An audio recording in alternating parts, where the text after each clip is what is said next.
சித்தர்கள் அருளால தொடர்ந்து பல பதிவுகள்ல உடல்ல தீராது, இதுக்கு சர்ஜரி தாங்க தீர்வு அப்படின்ற மாதிரி பல பிரச்சனைகளுக்கும் சித்த மருத்துவத்துல என்னென்ன தீர்வுகள் இருக்குன்றத நம்ம பார்க்கலாம். இந்த மாதிரி ஒரு பிரச்சனை, இதுக்கு சர்ஜரி தான் தீர்வா அப்படின்ற மாதிரி ஒரு டவுட் இருக்குங்க. அதுதான் அப்பெண்டிசைட்டிஸ் அப்படின்னு சொல்றோம். குடல் வால் அப்பெண்டிக்ஸையும் ரிமூவ் பண்றாங்க. ஸோ இதுல இன்ஃப்ளமேஷன் வர்றதுக்கான காரணங்களை நீங்க தெரிஞ்சுக்கணுங்க. என்னென்ன காரணங்கள்னா ஃபுட்டு தான். வேற எந்த மாதிரியான பிரச்சனைகள் நிறைய நபர்களுக்கு ஏற்படுது, இதை சரி செய்யறதுக்கு நம்ம என்னங்க பண்ணலாம்? ஸோ குடல்வால் பகுதியில் வரக்கூடிய இந்த இன்ஃப்ளமேஷன், ஸோ இதை சரி செய்யறதுக்கான சில வழிமுறைகளை நம்ம தெரிஞ்சுக்கலாம். அப்போது நம்ம உணவு முறை ஃபஸ்ட்டு நம்ம செய்யக்கூடியது,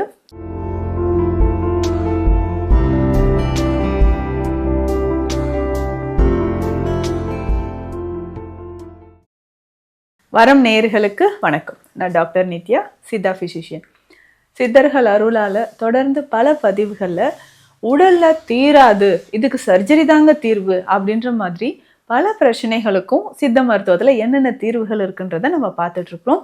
ஸோ அந்த மாதிரி பிரச்சனைகளுக்கு நம்ம கிளினிக்கில் ட்ரீட்மெண்ட் கொடுத்து நல்லாவே இப்போ எல்லாரும் குணமடைஞ்சிருக்காங்க. ஸோ அந்த மாதிரி ஒரு பிரச்சனை, இதுக்கு சர்ஜரி தான் தீர்வா அப்படின்ற மாதிரி ஒரு டவுட் இருக்குங்க. அதுதான் அப்பெண்டிசைட்டிஸ் அப்படின்னு சொல்கிறோம். குடல்வால் அழற்சி. நம்ம உடல்ல குடல் பகுதியில், இந்த பெருங்குடல் பகுதியில் ரைட் சைடில் வலது பக்கம் அடி வயிறு, ஸோ இந்த இடத்துல நமக்கு என்ன ஆகணும், ஒரு சின்ன குடல் வால் மாதிரி ஒன்று இருக்கும், ஃபிங்கர் மாதிரி ஒரு ஸ்ட்ரக்சர். இது குடல் வால் அப்படின்னு நம்ம சொல்கிறோம்.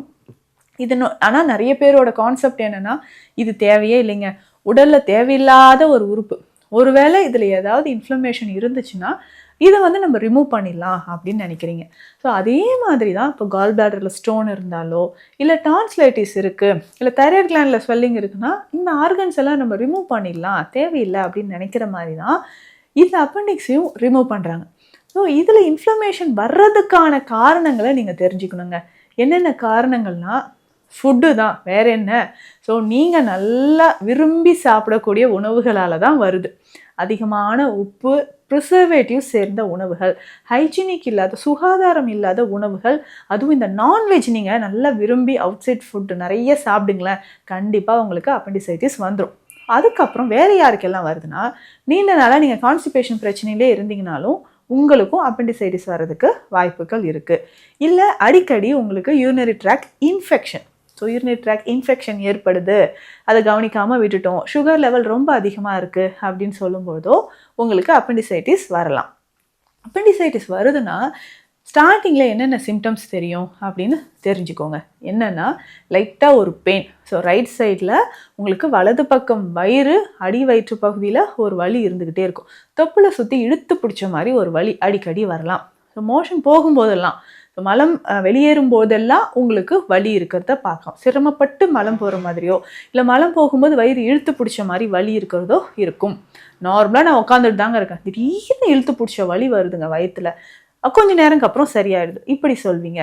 இல்லை உணவு சாப்பிட்ட கொஞ்ச நேரத்தில் வாந்தி வர மாதிரி ஒரு உணர்வு, ஸோ நமக்கே தெரியாமல் டைஜஷன் சரியாக ஆகாததுனால எனக்கு வாந்தி வந்துருச்சுங்க அப்படின்னு சொல்வீங்க. ஸோ இந்த மாதிரியான பிரச்சனைகள் நிறைய நபர்களுக்கு ஏற்படுது.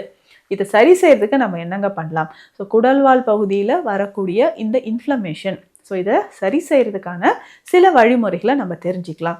அப்போது நம்ம உணவு முறை ஃபஸ்ட்டு நம்ம செய்யக்கூடியது, குடல் பகுதியை நம்ம கிளென்ஸ் பண்ணணும். அப்போது லகுவான பேதி மருந்துகள் எடுக்கிறது உங்களுக்கு சிறப்பு. இதுக்கு என்ன பண்ணலான்னா, ஃபஸ்ட்டு டே ஒரு 10 ml விளக்கெண்ணெய் எடுத்துக்கணும். ஸோ இந்த விளக்கெண்ணெயில் பூண்டு இருக்குது பார்த்தீங்களா, பூண்டு சாறு எடுத்து அதுவும் ஒரு 10 ml, ஒரு 5-6 பற்கள் பூண்டை நல்லா அரைச்சி கொஞ்சம் தண்ணி விட்டு வடிகட்டி எடுத்துக்கோங்க. அந்த தண்ணீர் ஒரு 10 ml இருக்கணுங்க. ஸோ இந்த 10 ml விளக்கெண்ணெயில் பூண்டு சாறை நல்லா மிக்ஸ் பண்ணி காலையில் எம்டி ஸ்டொமக்கில் குடிக்கணும். ஸோ இது குடிக்கிறதுனால என்ன ஆகும் அப்படின்னா, வயிறு பகுதியில் இருக்கக்கூடிய கழிவுகள் வெளியேறும். 3-5 முறை உங்களுக்கு பேதியாகும். ஸோ முதல் நாள் இப்படி பண்ணிக்கோங்க. அதுக்கப்புறம் மலச்சிக்கலை இல்லாத மாதிரி பார்த்துக்கணும். ஸோ எடுக்கக்கூடிய உணவுகள் ரொம்ப ரொம்ப முக்கியம். இல்லைங்க நான் வேறு பேதி மருந்து ட்ரை பண்ணுறேன் அப்படின்னு சொன்னீங்கன்னா, கட்டாயம் நீங்கள் மருத்துவர் ஆலோசனையோடு தான் நீங்கள் எடுத்துக்கணும். ஸோ உங்கள் உடலுக்கு எந்த அளவுக்கு எந்த பேதி மருந்து கிடைக்குமோ அது டாக்டர் உங்களுக்கு ப்ரிஸ்கிரைப் பண்ணுறதை மட்டும் நீங்கள் அந்த டோசேஜை யூஸ் பண்ணுங்கள். நிறைய பேர் சொல்கிறீங்க, டாக்டர் நான் இந்த பேதி மருந்து எடுத்துக்கிட்டேன், உப்பு கரைசலை குடித்தேன், விளக்கெண்ணெய் இந்த அளவு குடித்தேன், இல்லை பேதி மருந்துன்னு சொல்லிட்டு ஒரு உருண்டை கொடுத்தாங்க எனக்கு தெரிஞ்சவங்க, இதெல்லாம் சாப்பிட்டேன் அப்படின்னு சொல்கிறீங்க. அந்த மாதிரி பண்ணாதீங்க. ஸோ நீங்கள் டாக்டரை கன்சல்ட் பண்ணிவிட்டு பேதி மருந்து எடுத்தால் உங்களுக்கு சேஃப். ஸோ இந்த அப்பண்டிசைட்டிஸ் இருக்குனாலும் பேசிக்காக இந்த விளக்கெண்ணெய் பூண்டு சாறு பயன்படுத்தலாம். 10 ml தான். ஆனால் இதை தாண்டி உங்களுக்கு சந்தேகங்கள் இருந்தால் டாக்டரை கன்சல்ட் பண்ணிவிட்டு ஃபஸ்ட்டு வயிறை கிளென்ஸ் பண்ணிவிட்டு சில மருந்துகளை நீங்கள் கண்டிப்பாக எடுக்கணும். இதில் மகா திரிஃபலாதி சூரணம் அப்படின்ற ஒரு சூரணம் இருக்குங்க. இதில் வந்து கடுக்காய், நெல்லிக்காய், தாண்டிக்காய், இதனோட மஞ்சளும் சேர்ந்துருக்கும். ஸோ இந்த மருந்தை ரெகுலராக நீங்கள் 2 வேளை சாப்பிட்டுட்டு வரணும். 2 வேளை தொடர்ந்து இதை சாப்பிட்டுக்கிட்டே வரும்பொழுது நம்ம உடலில் இருக்கக்கூடிய கழிவுகள் வெளியேறும். இப்போ அப்பண்டிசைட்டிஸ் இருக்குன்னா அதிகமான கழிவுகள் சேர்ந்து இன்ஃப்ளமேஷன் வரக்கூடியது தான். ஸோ இது அப்போ கழிவுகள் வெளியேற இந்த அப்பண்டிசைட்டிஸ் நமக்கு குறைய ஆரம்பிக்குது. ஸோ இதே மாதிரி நம்ம என்ன பண்ணோம்னா அடி வயிற்று பகுதியில் கொஞ்சம் ஆயில் அப்ளிகேஷன் பண்ணிவிட்டு வெந்நீர் ஒட்டடம், லேசான வெந்நீர் ஒட்டடம் நம்ம கொடுக்கணும். அடி வயிற்று பகுதியில் ஆயில் அப்ளிகேஷன் என்ன ஆயில் நம்ம அப்ளை பண்ணலாம் அப்படின்னு கேட்டிங்கன்னா வலிகளை போக்கக்கூடியது. ஸோ மாஷ தைலம், உளுந்து தைலம் நம்ம அப்ளை பண்ணலாம்.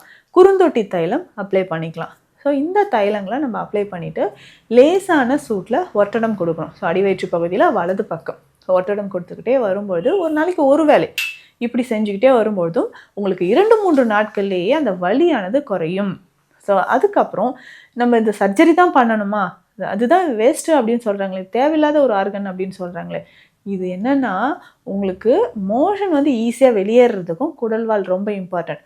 உங்களுடைய நோய் எதிர்ப்பு சக்தி அதிகரிக்கவும் குட் பாக்டீரியாஸ் வந்து நார்மலாக அந்த இடத்துல இருக்கிறதுக்கும் உங்களுக்கு இந்த அப்பெண்டிக்ஸ் ரொம்ப முக்கியங்க. அதனால் இந்த அப்பெண்டிக்ஸ் அப்படின்னு சொல்கிறது உடலில் தேவையில்லாத ஒரு உறுப்பு அப்படின்றது கிடையாது. நம்ம உடலில் எல்லாமே முக்கியமான ஆர்கன் தான். அதை வந்து தேவையில்லாமல் அகற்றுவதுக்கு பதிலாக நம்ம உணவு முறையிலும் மருந்து முறைகளும் இந்த மாதிரி மாற்றம் செய்யணும். இதில் முக்கியமாக நம்ம ஸ்பெஷலாக கொடுக்கக்கூடிய ஒரு மருந்து இருக்குது, வாய் விடங்க சூரணம். உடல் பகுதியில் என்ன பிரச்சனை இருந்தாலும் நம்ம வாய்விடங்க சூர்ணம் பயன்படுத்துவோங்க. அதே மாதிரி தான் இந்த அப்பண்டிசைட்டிஸ் இருக்கிறவங்களுக்கும் வாய்விடங்க சூர்ணம் தி பெஸ்ட் அப்படின்னு சொல்லலாம். இதையும் டெய்லி நைட் ரெகுலராக நீங்கள் ஃபாலோ பண்ணிட்டே வந்தீங்கன்னா கொஞ்சம் கொஞ்சமாக உடலில் இருக்கக்கூடிய அந்த கழிவுகள் வெளியேறி அப்பண்டிசைட்டிஸ் அப்படின்ற தொந்தரவும் உங்களுக்கு நல்லாவே குணமாகும். சித்த மருத்துவம் தொடர்பான மருத்துவ ஆலோசனைகளுக்கு ஸ்க்ரீனில் இருக்கிற நம்பருக்கு கான்டாக்ட் பண்ணுங்கள். நன்றி.